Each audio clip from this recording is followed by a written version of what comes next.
તો કેમ છો મિત્રો, ફરી એક કોલ રેકોર્ડિંગમાં તમારું સ્વાગત છે. અને આ કોલ રેકોર્ડિંગ સાંભળીને તો તમે ચોંકી જશો, કારણ કે હાલમાં ખૂબ વાયરલ થઈ રહ્યું છે હરેક ન્યૂઝની ચેનલમાં કે એક સાહેબ જ્યારે હપ્તાવાળાને ફોન કરે છે અને એમ કહે છે કે તું હપ્તો કેમ નથી પહોંચાડતો, ત્યારે સામેવાળો વ્યક્તિ એમ કહે છે કે સાહેબ હમણાં ધંધો હાલતો નથી ને આમને તેમને એ બધી વાતું ચીતું થાય છે. તો સાહેબ એમ કહે છે કે એ મારે નથી જોવાનું, તું મને હપ્તો પહોંચાડ, ન કરું મારી રીતના કાર્યવાહી કરીશ. અને આ કોલ રેકોર્ડિંગ ખૂબ વાયરલ થઈ ગયું છે. તો કોણ છે અને કઈ રીતના છે, સાંભળો આગળ કોલ રેકોર્ડિંગમાં. હલો. હા હલો, પરમાર બોલું. હા બોલો ને સાહેબ. આપવાના છે કે નથી આપવાના? હા અગર ના, બે માંથી એક જ શબ્દ. સાહેબ મારી વાત સાંભળો, અત્યારે પોઝિશન મારી નબળી છે. મેં શું કીધું? હા અગર ના, મારે બરાબર છે. એટલે એના કારણે કેમ કે ભાઈ એ પ્રમાણે મારે કામગીરી કરતા ભાવ, બરાબર. કેમ કે મને ભીખ માંગતા મને સારું નહીં લાગતું. હા પણ સાહેબ હું બધી તમારી વાત સમજુ છું, બરાબર. હા પણ અત્યારે મારી પોઝિશન સાહેબ બહુ ખરાબ છે. મેં શું કીધું? ચોખ્ખું હા અગર ના, બસ. એટલે પતી વાત. એટલે એ પ્રમાણે મારે કામગીરી જે કર્યું એ કરવું. કેમ કે હું કાલે છે ને ઘરે બી આવ્યો હતો. કાલે ઘર બી બંધ હતું. હા તો ઘરે નહોતો સાહેબ. મને ખબર છે. હા. અમે 7:30-8 વાગે આવેલા, હા. બરાબર. એટલે કેમ કે ચોખ્ખી વાત છે. અહીં તો હા અગર ના. અહીંયા આપણે એક જ નિયમ છે, કોઈના મુતરે કોઈ દીવો બળતો નથી. ના ના એ તો સાહેબ તમારી વાત બરોબર છે. બરાબર. જો ઓલા ખરે તમે સાહેબ ખાલી ફોન કર્યો એટલે હું તરત તમારી પાસે આવી ગયો હતો. અરે ભાઈ એક વાત છે, એ વાત ગઈ વખતે બી આયા છો કે નહીં, એ ક્યાં ગણાવવાની જરૂર છે? આ વખતે મારે આ 4મી-5મી વખત હું ફોન કરું છું. તમારી વાત સાહેબ હું સમજુ છું. તમને શરમ આવે છે કે નહીં આવતી? મને તો શરમ આવે છે. મેં આ છેલ્લી વખત ફોન કર્યો છે, બરાબર છે. હવે હું કઈ ફોન કરવાનો નથી, બરાબર. આ હકીકત વાત છે. આ તો સાહેબ હવે એકાદો દી કાઢો નહીં. મેં શું કીધું? મને કોઈ ફરક, હું કઈ એક વાત છે, મેં આટલા ટાઈમ નતો પૈસા નતા લીધા તો કઈ મરી નથી ગયો, અને આગળ કઈ મરી નથી જવાનો હું. પણ હું સાહેબ તમને શું કહું, મેં એટલો સમય કર્યો, ધંધો કર્યો ને, તો મેં પૈસા મોકલેલા જ છે. હું ક્યાં તમને એમ કહું કે નથી મોકલું? અરે ભાઈ એક વાત છે, હું એમ કઉ છું મોકલાયા હશે, જે કર્યું હશે એ જવા દો. તમે એમ કહો કે મને, તમે એમ કહો કે મને નથી મળ્યા, પણ હું તમને તમારે સાહિત્ય આપું તમારા રાઇટર. અરે ભાઈ એ હું શું કહેવા માંગુ છું, એ ભૂતકાળ જવા દો. એનું એ મારે કઈ ગાવું નથી. એ મને મળ્યા નથી મળે એ મારે કઈ ગાવાનું નથી, બરાબર છે. કેમ કે આ એક પેલા એના માટે હું વારે ઘડિયા આ 6મી-7મી વખત હું ફોન કરું, સાહેબ હમણાં આવું, ના સાહેબ કાલે આવું, અરે સાહેબ 2 દિવસમાં પોખતો કરી દો, સાહેબ જગદીશભાઈને મોકલી આપજો. અરે યાર, બરાબર છે. તો મને કઈ ભીખ, મને ભીખ માંગવી ગમતી નથી. મારામાં છે તાકાત. તો હવે સાહેબ તમે કેમ કરું બોલો? બરાબર. ના ના ના, હું શું કહું?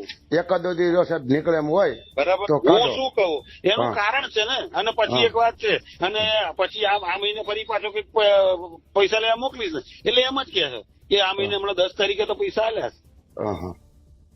પણ એટલે શું કરવાનું? સાહેબ મારે બધું બંધ છે, તોય હું તમને ના નથી પડતો. પણ ના, હું ચોખ્ખી જ વાત કઉ છું, આપણે ધંધો ના કરતા હોય તો નહીં જ કરવાનો. હકીકત વાત છે. એટલે તમે તારે ડિસ્ટર્બ પૂછો, મને ના પાડેલી છે એટલે હું કઈ નથી કરતો. પણ હું શું કહેવા માંગુ, કઈ વાંધો નહીં, કઈ વાંધો. મેં પેલા કીધું તો ખરું, બરાબર છે. મેં પેલા મને પેલા પૈસા મળ્યા નહીં મળ્યા, ચલો એ અલગ વસ્તુ છે, બરાબર છે. પણ ત્યારે બી હું મરી નતો ગયો, આજે નહીં મરી ગયો, આગળ બી મરી નહીં જવાનો. પણ હું તમને એમ કહું સાહેબ, તમે એમ કહો કે મને નથી મળ્યા, પણ હું તમને તમારા રાઇટર પાસે હરૂભરૂ વાત કરાવું. બોલો આજુભાઈ એ અલગ, એ ભૂતકાળ છોડો, એમાં મારે કાંઈ પડવું નથી, બરાબર છે. નકર તમે આજુભાઈ તમારા રાઇટર હતા એ લઈ ગયેલા છે, નરેશભાઈ તમારા રાઇટર હતા એ લઈ ગયેલા છે. બધા ભગવાન બધાનું ભલું કરે, બરાબર.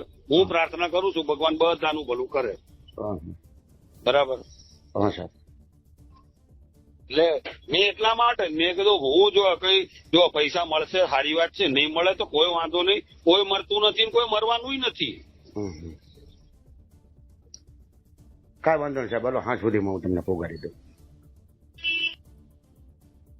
હલો, લાલો બોલો સાહેબ. બોલો. પરમાર સાહેબ બોલો ને. હા. હવે સાહેબ કાલે મારા મમ્મી દવાખાને લઈ ગયો હતો હું, એટલે કાલે તમારી પાસે ન આવી શક્યો.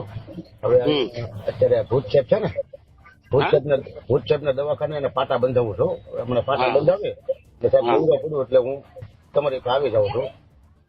અને સાહેબ અત્યારે મારો થોડી પોઝિશન નબળી છે ને કે સાહેબ હું તમને બીજો ફોન ન કરવા દઉં. એમ નહીં, આમાં કેવું છે હા કે મને કેવું થાય કે આખા ગામ ભલે જે હશે આખા ગામને મળે મને ભલે હું, અને મને એવું છે કે મારે અત્યારે શું છે ચોખ્ખી વાત કહું, મારે અત્યારે પશ્ચિમ બંગાળની એક તપાસ આવી છે, એમાં 30-40 હજાર રૂપિયાનો ખર્ચો છે.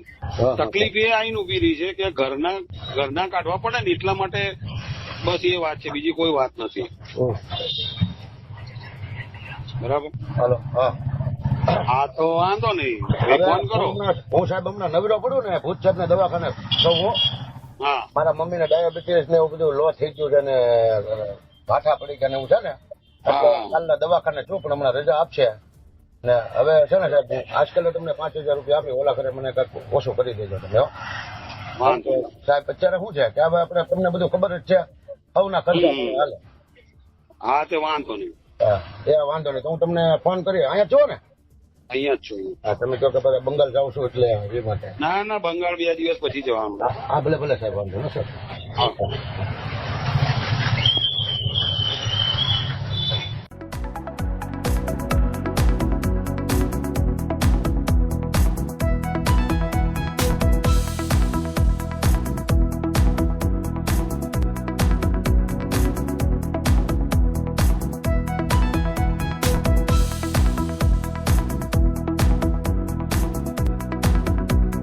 તો જોયું મિત્રો, તમે આખું કોલ રેકોર્ડિંગ સાંભળ્યું, અને આ કોલ રેકોર્ડિંગ સાંભળીને શું તમારું કહેવું છે કોમેન્ટ કરો. અને હકીકતમાં આવું જ ચાલતું હોય છે આપણા ગુજરાતમાં? શું આવું ચાલે છે? તો આ ઉપર ખૂબ વિવાદ ચાલી રહ્યો છે અને આ રેકોર્ડિંગ ખૂબ વાયરલ થઈ રહ્યા છે બધી ચેનલમાં. તો તમારું જે કહેવું હોય કોમેન્ટ કરો. ચેનલમાં ન હોય તો ચેનલને સબસ્ક્રાઈબ કરો, વિડીયો બને એટલો શેર કરો, અને આ કોણ છે, કઈ રીતના છે એ બધું જાણવા અત્યારે તપાસ ચાલી રહી છે. તો ચેનલમાં નવા છો તો ચેનલને સબસ્ક્રાઈબ કરવાનું ભૂલતા નહીં.